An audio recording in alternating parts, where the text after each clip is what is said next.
Buenas tardes, en este momento vamos a presentar la sesión 22, que es pasivos y patrimonio, junto con mi compañero Nicolás Felipe Moncayo y mi persona Dayana Alejandra Cabrera Enríquez. El alcance de esta sesión, esta sesión establece los principios para clasificar los instrumentos financieros como pasivos o como patrimonio y trata de la contabilización de los instrumentos del patrimonio emitidos para individuos u otras partes que actúen en capacidad de inversores sin instrumentos de patrimonio, es decir, en calidad de propietarios. Bueno, la clasificación de los instrumentos financieros emitidos por una entidad como pasivo o como patrimonio esta contabiliza los instrumentos del patrimonio emitidos para las partes que actúen en calidad de inversores en instrumentos del patrimonio. También contabiliza las emisiones del patrimonio por medio de ventas, identifica instrumentos con opción de venta e instrumentos que imponen a la entidad una obligación de entregar una participación. También identifican instrumentos financieros compuestos. Un ejemplo de esto pues podría ser los instrumentos convertibles. También mide y contabiliza dividendos distintos al efectivo y bueno, el patrimonio es la participación residual de los activos de una entidad una vez pues sean deducidos todos sus pasivos. El patrimonio incluye las inversiones hechas por los propietarios de una entidad más los incrementos de esta inversión ganados a través de la operación rentable y conservados para el uso de las operaciones de la entidad, menos las reducciones de las inversiones de los propietarios como resultado de la operación no rentable y la distribución de los propietarios. Y un pasivo es una obligación representada en la entidad surgida a raíz de los sucesos pasados, al vencimiento de la cual, para cancelar, la entidad espera desprenderse de los recursos que incorporan los beneficios económicos. Algunos instrumentos financieros que cumplen definición de pasivo se clasifican como patrimonio porque pues representan el interés residual del activo neto de la entidad. Algunas características son que otorga al tenedor el derecho de una participación proporcional en los activos netos a la entidad en caso de que ésta sea liquidada. También cuando el instrumento se encuentra en la clase de instrumentos que ésta subordina en todas las demás clases de instrumentos, y también cuando todos sus instrumentos financieros de la clase de instrumentos está subordinada en las demás clases y tiene las características idénticas. Un ejemplo de esto podría ser pues la clasificación del instrumento financiero como patrimonio. Es, por ejemplo, en una entidad que emite acciones ordinarias, los accionistas tienen derecho a una participación proporcional en todos los dividendos y las demás distribuciones de la entidad, y pues los dividendos son discrecionales. También cuando un accionista otorga un préstamo sin interés a la entidad, no hay una fecha de vencimiento específica, no obstante, pues el accionista puede solicitar el reembolso del préstamo en cualquier momento y el accionista no tiene pues intención de exigir el reembolso del préstamo, entonces existe la obligación contractual de entregar el efectivo debido a la necesidad de reembolsar el principal, y también pues una obligación contractual que está condicionada a que la contraprestación ejercite su derecho, y será un pasivo financiero porque pues la entidad no tiene el derecho incondicional de evitar la entrega del efectivo o del activo financiero. La clasificación de los instrumentos financieros, aclarando que una entidad podrá clasificar un instrumento de patrimonio de pasivo financiero teniendo en cuenta como premisa la esencial del contrato, ya que los hechos económicos deben ser reconocidos por su esencia económica y no más por su forma legal, guardando relación con el instrumento que cumpla la definición pues de pasivo y patrimonio.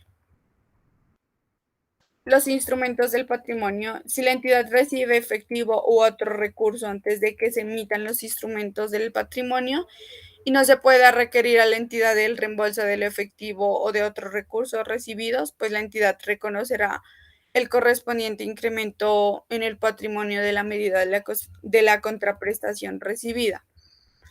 Eh, Les voy a presentar un ejemplo y es cuando una entidad ha emitido capital por acciones de 100.000 que fueran aportados al par en el momento de la constitución de la entidad. El valor pues de la acción ordinaria de la entidad es 1.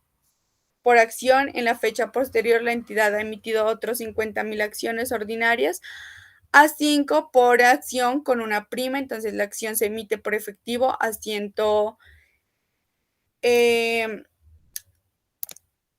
Cuando el efectivo es 250, el capital de acción en el patrimonio sería 50.000 y la prima de la emisión de la acción serían 200.000. Para reconocer la emisión de 50.000 y la acción con la prima a cambio del efectivo, tenemos luego de la emisión y antes de la emisión. El capital de acciones luego de la emisión sería 150.000 y antes de la emisión serían 100.000. Y la prima de la emisión de la acción sería 220 luego de la emisión y antes de la emisión era cero. Los instrumentos financieros compuestos. En periodos posteriores a la emisión de los instrumentos, la entidad reconocería cualquier diferencia entre el componente del pasivo y el importe principal por pagar al vencimiento como un gasto por intereses adicionales, utilizando el método de interés efectivo. Aquí tenemos un ejemplo, es cuando una entidad emite 5.000 bonos convertibles el 1 de enero del 2021. Los bonos tienen un vencimiento de 5 años y son emitidos a la par con un valor nominal de 1.000 por título, es decir, el importe total recibido por la emisión es el 1 de enero del 2021.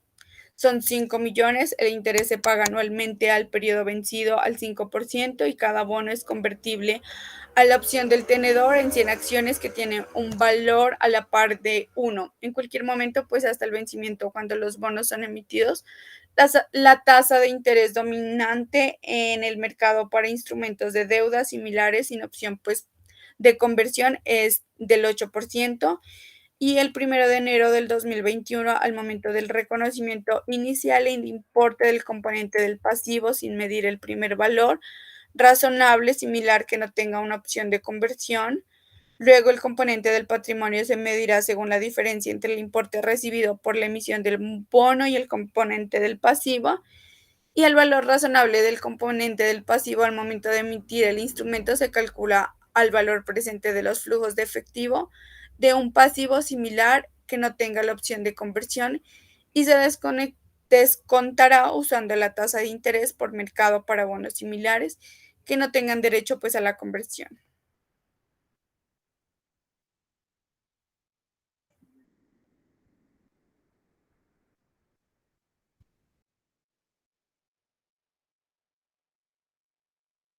Enciende el micrófono. Perdón. En esta parte vamos a dar a conocer qué son las acciones propias y de cartera para dar un poco más a fondo sobre este tema. Y podemos decir que son lo que son participaciones dentro del capital social en una compañía las cuales fueron adquiridas por una persona natural o también puede ser por una persona jurídica y que por lo tanto pasaron a formar parte de una cartera en inversión. Y básicamente pues vienen siendo acciones que poseen los inversores de una empresa y por tanto dicha empresa no posee estas acciones. Un ejemplo de ella lo podemos ver aquí, que puede ser Apple, donde en Apple dice que son denominadas acciones en cartera en caso de que las tenga algún inversor. Y pues, sin embargo, son también denominadas las acciones ya propias, las que son como tal de la compañía de Apple, las cuales Apple también podrá recomprar una parte de las acciones que alguna vez emitió en algún momento y por lo tanto se entiende que actualmente las posee Apple. La siguiente, por favor.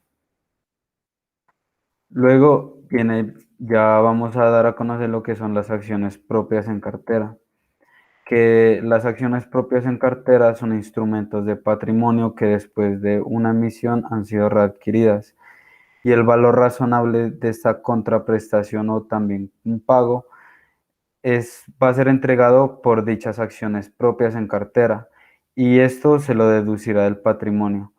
Además, se dice que las ganancias y las pérdidas en los resultados por la compra, ya sea por la compra, por la venta o por la emisión o la cancelación o la causación de estas acciones propias en cartera, dice que no se van a reconocer.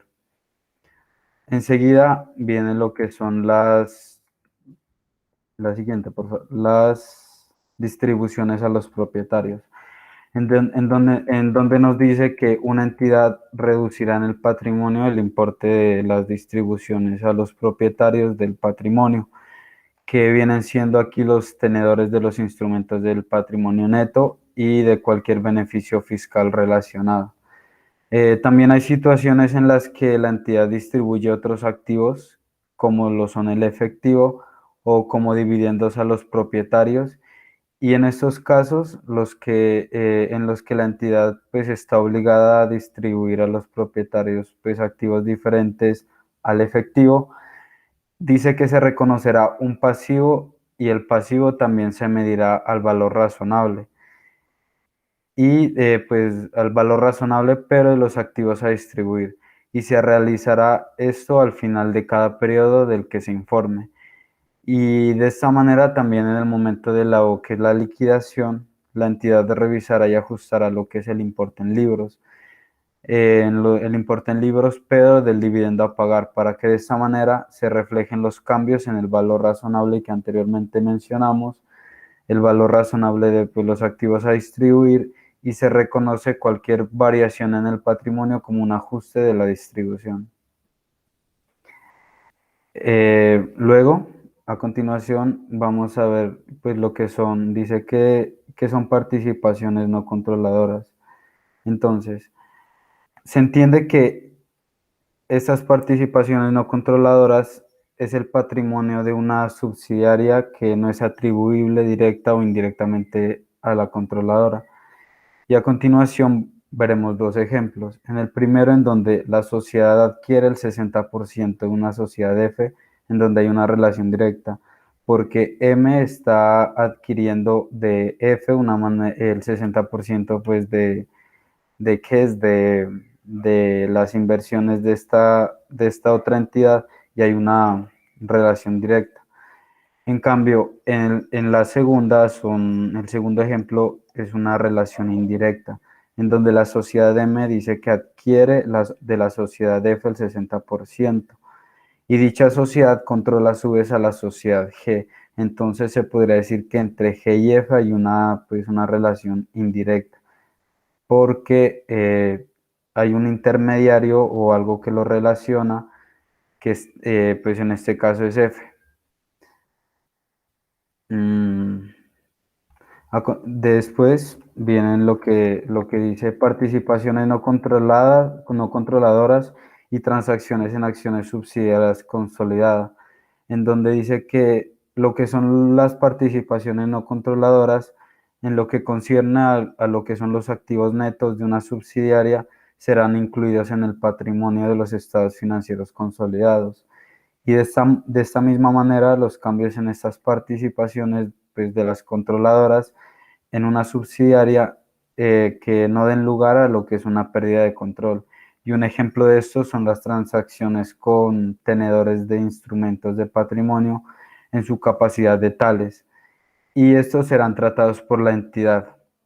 Y por esta razón, pues para poder reflejar lo que es el cambio en la participación de la controladora en lo que son los activos netos de la subsidiaria, es necesario que exista un ajuste en el importe en libros de las participaciones no controladoras, y que cuando exista una diferencia entre lo que es el importe por lo que se ajuste las participaciones no controladoras y el valor razonable de la contraprestación, ya sea pagada o recibida, o pues si existe, se reconocerá en el patrimonio y pues se contribuirá a los tenedores del patrimonio de la controladora. Y una entidad se reconocerá, pues, no, mejor dicho, una entidad no reconocerá una ganancia ni pérdida por dichos cambios, y de esta misma manera tampoco reconocerá ningún cambio en el importe en libros de los activos o de los pasivos como resultados de estas transacciones, incluyendo la plusvalía. Gracias.